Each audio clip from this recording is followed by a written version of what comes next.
Saudara, siswa dari salah satu sekolah dasar di Kabupaten Takalar melakukan proses belajar mengajar di rumah warga. Hal ini dilakukan karena gedung sekolah mereka disegel oleh ahli waris selaku pemilik tanah. SD yang berada di Kelurahan Takalar Lama, Kecamatan Mapasunggu, Kabupaten Takalar ini tampak tergembok pada pintu gerbangnya.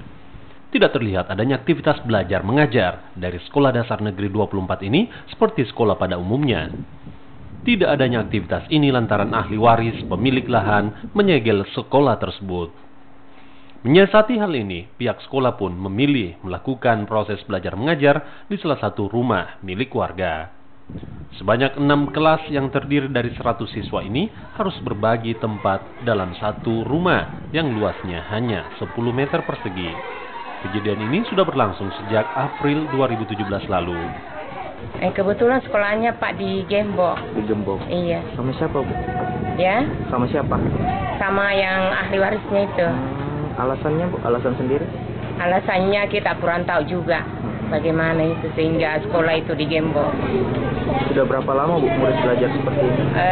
Sudah 4 bulan. Sudah 4 bulan? Iya. Terus sudah ada solusi dari pemerintah setempat? Iya. Ini sudah ada. Solusinya sudah. Seperti apa, Bu? Baru proses ini. Masih sementara proses. Iya, sementara proses.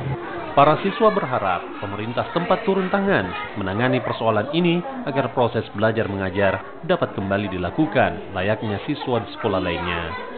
Andri Rizky, Kompas TV Makassar, Sulawesi Selatan.